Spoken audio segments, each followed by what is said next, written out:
في سياسه كده غريبه. اللعيبه في منتخب مصر، ماشي انت بتتكلم على مدير فني طلع قال تصريحات وقال، هو اللعيبه مالها في منتخب مصر؟ في بعض اللعيبه كده تحس ان هي، حبيبي انت في منتخب مصر حبيبي، ايا كان اسمك مين. والله العظيم لو انت مين انا بقولها لك، وانت في منتخب مصر تقف انتباه كده، تقف تاخد دورك كده وتشيل شنطتك وتشيل الكور، وشوف النجوم اللي عملوا تاريخ لمنتخب مصر.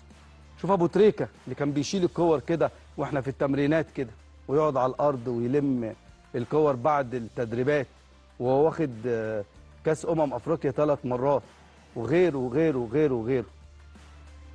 في ايه؟ صدقتوا نفسكم؟ في ايه؟ ده منتخب مصر. اللي عايز يسيب المعسكر ويمشي، واللي مسؤول يكلم لعيب يقول له اوعى تزعل، اوعى تزعل يا حبيبي من التصريحات بتاعت الكابتن حسام، يا بابا احنا كلنا بنحبك. ايه ده؟ ايه ده؟ ايه ده اللي ايه ده؟ ايه ده؟ ايه ده؟ ايه اللي بتعملوه ده؟ هو في ايه؟ مالكم؟ انتوا بتتكلموا عن منتخب مصر، في الاهلي والزمالك بسكت، انتوا حرين. منتخب مصر يعني تنزل تموت نفسك من غير ما حد يكلمك، تليفونات عشان لعيبه زعلانه في منتخب مصر، ما تزعلوا. ولعيبه عايزه تلم شنطها وتمشي من منتخب مصر، ما تمشي يا عم بناقصك. مش هتقف عليك. كان زمان كله يتمنى يستنى الفاكس او اسمه بس كده جواب من النادي ان في منتخب مصر.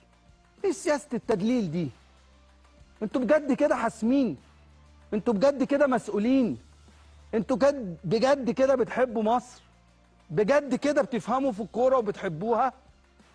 اللي انتوا بتعملوه الواحد بيضرب كف على كف، بس فاضل الكيل.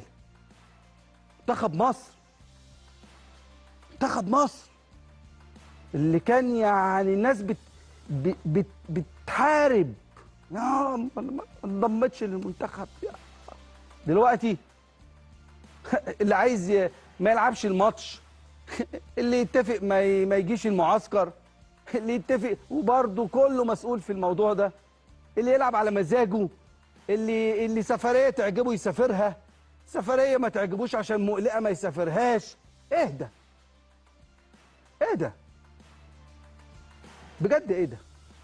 ايه الكلام اللي يتقال في المواقف اللي زي دي؟ انتوا خدتوا على الطبله طبله، نجيب رق